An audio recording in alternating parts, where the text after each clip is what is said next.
Welcome to the Empowered Women Life Leaders podcast. I'm your host, Karen Bashford.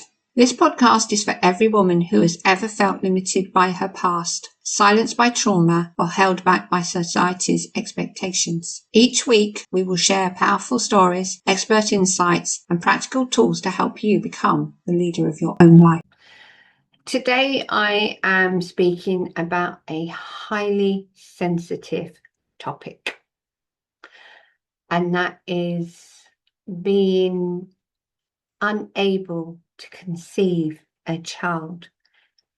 In this case, due to the menopause. I was speaking to a client today who shared with me something I hadn't been aware of at the time that I had helped her initially. It's a topic that I probably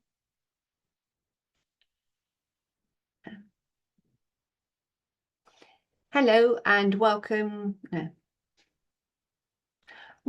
to today's the Empowered Women Life Leaders podcast. I'm your host, Karen Bashford, and I'm speaking today about a very sensitive topic. And this topic has been chosen, or rather, I have been told I need to talk about this topic, which is fertility, due to a client speaking with me today about a situation that probably occurred 2 years ago now when I helped her. Why talk about this now? Well, I didn't know at the time I saved her life. Didn't know that. She only told me this today. Oh, I feel quite emotional. I hadn't realised just how much I'd helped her. So let me give you the backstory, and then perhaps you'll understand why I feel so emotional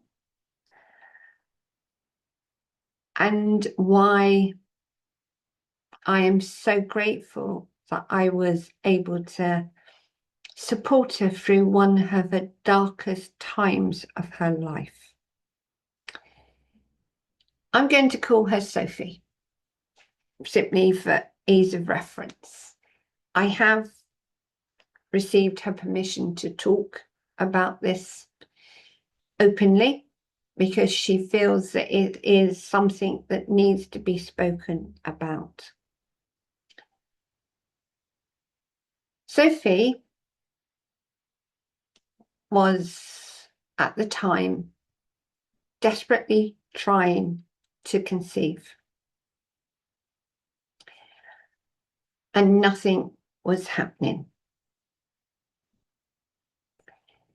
Now, that's bad enough in itself. However, when she went to see her doctor, the doctor told her she was menopausal. And whilst it's obviously still possible to fall pregnant in the menopause, the chances are considerably reduced. And Sophia was desperate to have a child. She had always said from a very young age that she was going to have her own child. She adored holding other people's babies in her family, friends, sometimes even co-workers. She adored it. So to her, to be told that she was menopausal and was going to be unlikely to have a child, knowing that she had lost a child in her 20s, was devastating.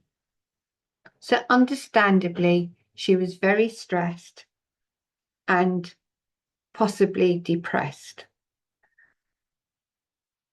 I knew about her desire to have the child.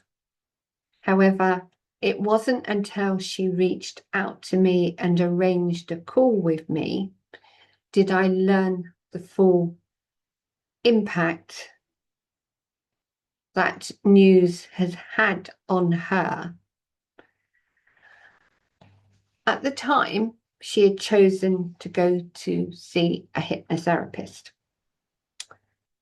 Initially, it was a skills swap, and then the work the hypnotherapist did with her seemed to help.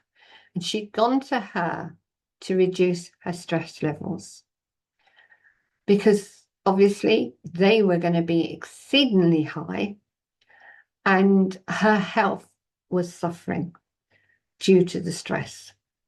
Yes, she was very, very upset about not being able to have her child. She was, as I said, depressed. And she just wanted something that could help her manage the situation. At the time, though, she did not tell me she was contemplating suicide. She did not tell me that. She only spoke about how she felt about not being able to have the child. And she spoke about working with the hypnotherapist. However, she reached out to me because, unfortunately, the hypnotherapist had reached a point where she turned around and said to Sophia, I can't help you. And at that time, in the way it was said, it made Sophia feel that she had been abandoned. So not only was she suffering menopausal symptoms, she was also depressed. And then to top it all, she felt as though she'd been abandoned by the person who was supposed to be helping her. And regretfully, that person had said to her, she knew the situation. And she had said to her, you've got to focus on your husband, your family, something that will take your mind off of how you're feeling and just focus on being supported and supporting your husband, family members, and not consider that not being able to have a child was the end of your life. Now, when we first started our conversation, I was not aware that was the case. All I knew was that Sophia had spoken to the hypnotherapist, and because of the words, I can't help you anymore, she felt fully rejected, absolutely abandoned. And as she said, telling me to think of my family, think of my partner, or think of friends was not helping with her stress or depression. So, rightly so, she felt let down. Speaking with her, hearing all this coming out, again, I was not aware she was thinking of suicide. I heard her say to me, oh, I expect you'll tell me to think of my husband or my family. That doesn't help me. And I just turned around and said, apparently, as I say, I don't remember the conversation. This is only what I was given this morning. I apparently turned around and said, there's no point in you thinking about somebody else. You need to think about yourself. When you think of somebody else, you're then expecting them to support you, to guide you, and to be your anchor to get through this. How can somebody else know what you're truly feeling, what's going on in your mind, and why you want to consider even ending your life? So I just turned around and said, well, I don't want you thinking about anyone else. I want you thinking about yourself. I want you thinking about your strengths, about who you are. And I also want you to connect with your inner child. And we've been through processes to enable her to connect with her inner child herself without my help. And to discover what your inner child is saying to you. Now, I need to clarify here what I consider to be the inner child. I do not consider it to be the younger you. I consider your inner child is your soul, your very being, spiritually and as a human being. You are a soul. You cannot live without your heart. So for me, your heart contains your soul. And that would suggest to me that love is all important, because love is in your heart for yourself, for others. It's your heart center, and therefore your soul center and your love center of you. So I simply said to her, connect with your inner child. Let's find the reason for why you're going through this. What purpose is there? But also, what can you do to help yourself get through this? I very much believe that when you ask yourself a question, you will get an answer. Relying on somebody else to make you feel okay is not serving you, as far as I am concerned. All it's doing is placing another risk of feeling depressed, let down, abandoned, rejected, if that person doesn't help you, is unable to support you, is no longer in your life for whatever reason. How is that person then going to make you feel? And how are you going to feel if that person isn't there for you? That is not helping you. You have to find yourself. And that's what I helped Sophia do. Find herself. And find the reason for her to keep accepting the reality of the menopause. And that might sound harsh, but why give yourself hope when the reality is something that you want to happen is unlikely to happen? Now, I'm not saying you should never have hope, but you need to look at the situation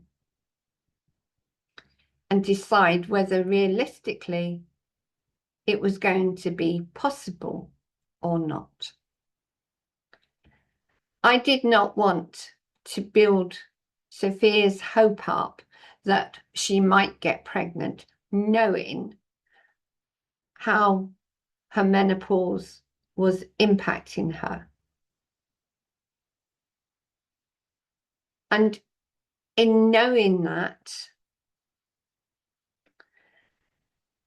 I was going to do more harm if I enabled her to believe that she could still have a child.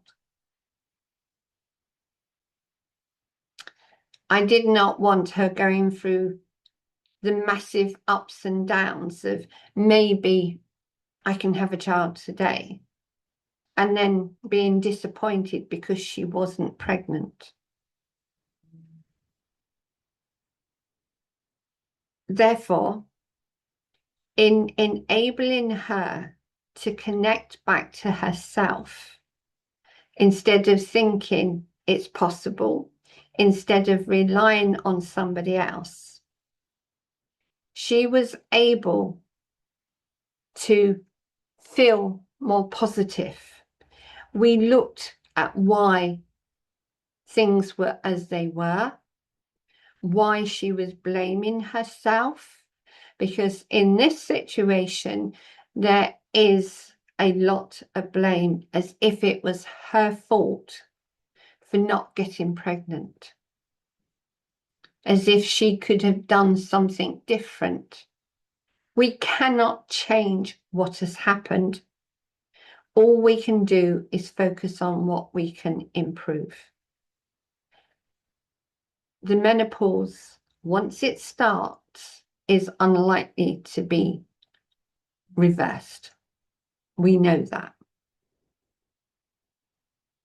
Depression is your body's reaction to too much that is happening for you to be able to cope with it as you would normally do. And that's because you have all these negative thoughts coming through that aren't allowing you to see the good in life.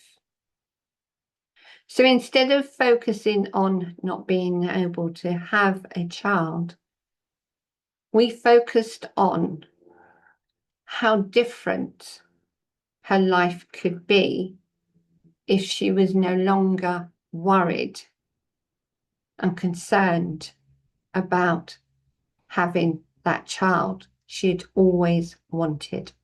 Now, for some of you, that might sound harsh.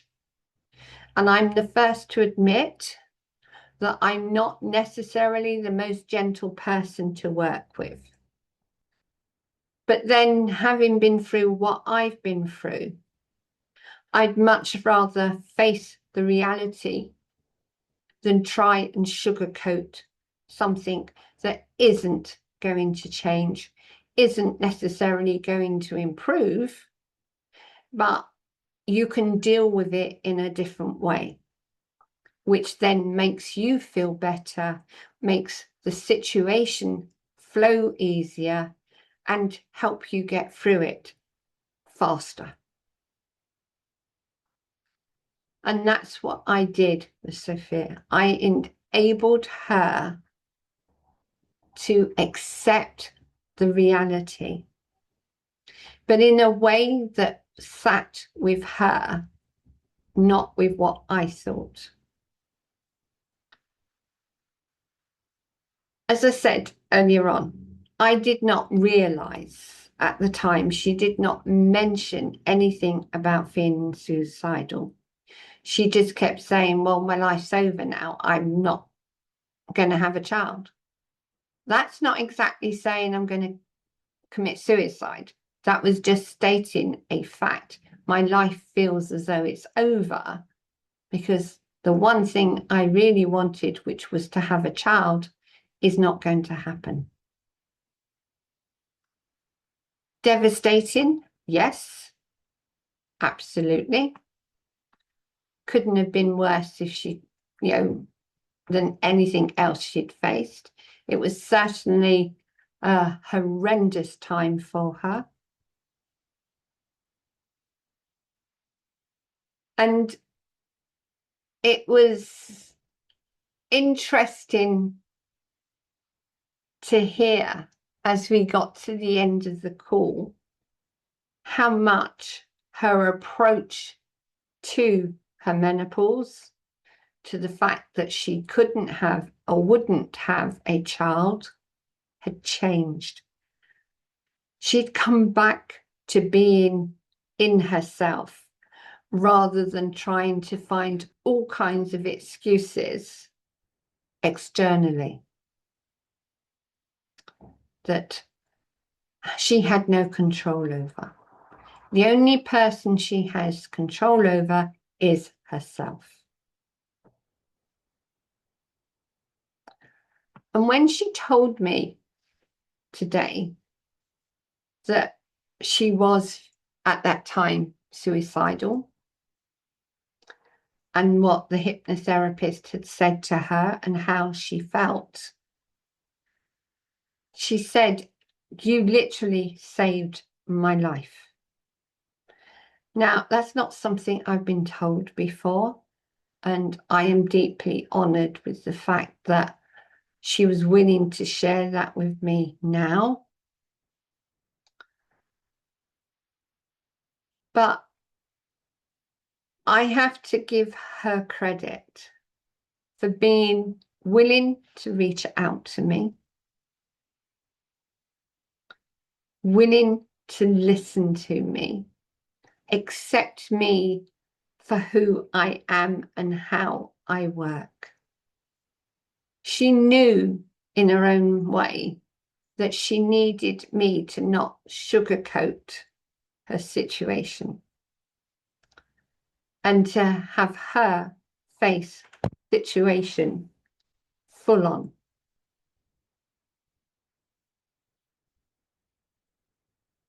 That is something I really appreciate she was willing to do, to place her trust in me to help her through a dark period in her life. And I want to take this opportunity to share with you how much our bodies store memories, how our body handles so much without us being aware. I know that at times we do not appreciate just how much our bodies inform us of a problem. I work, as one person described to me this week, with everything, simply due to the fact that I don't believe that as a human being, we only have this life information. As a soul, as a spiritual being, we have so much past history, knowledge and wisdom that affects us in our lives now and will carry forward. I have worked with clients with past life issues where they have brought information from a past life and experience, a pain into this life that needs to be resolved. It could be a relationship from a past life has come back in that still needs to be healed. Or there's an event that caused them physical injury that is still stored as a memory within the physical body in the now. Or in the case of another woman I worked with who energetically had this energy of two babies in her womb that hadn't left the womb clear and clean. So even though she was going for IVF treatment, it wasn't taken because with all the work she had to do to make sure her body was receptive to IVF, the energetic energy of the two existing previous eggs had not been resolved. They were still present in the womb. And therefore she had to clear that energy to allow for the new eggs to be accepted and to grow within her. I know that after the session, she went back to have some more IVF. I do know that she carried one of those eggs. I do not know how far along she carried that egg, or whether she actually had a physical child, or again she miscarried. We talk about ourselves as human beings. We are considerably more than human beings. We are souls. And we have all our previous knowledge, experiences, and wisdom, relationships, health issues that can and do remain part of who we are now. Maybe Sophia might have been able to have a child if we connected earlier and we'd done work around her conceiving. However, we can't go back through time. We can help release stuck energy, stuck memories, and create better space for something new to come in, new opportunities, new relationships, improved health even. But we cannot go back and alter something. Time is the one thing we cannot reverse at the moment. Maybe we will in the future, but at the moment we can't. So if you're a person who's struggling, perhaps to conceive, or who is struggling to accept that you've entered the menopause and won't be having a child, or have tried and haven't succeeded and feel that life is over for you, reach out, have a conversation with me. And I want to pull one of the wisdom cards. I chose one earlier on, which I felt, actually, considering what I've just spoken about, is very appropriate. And it reads, this is Slothful Beaver. Health is your wealth. When your mind, body, and soul are out of alignment, your body may show it through pain or illness. Pain obviously can be physical, it can be emotional, it can be mental, it can even be spiritual. By acknowledging and releasing emotional wounds, you restore balance, vitality, and strength. Inner work fosters resilience, harmony, and wholeness, supporting well-being in every area of life and allowing you to live fully aligned with your true self. Health is your wealth. And health isn't just what we can see, it's what's underneath. It's the emotional attachments that we retain. It's the memories of situations that occurred. It is those relationships that harm us.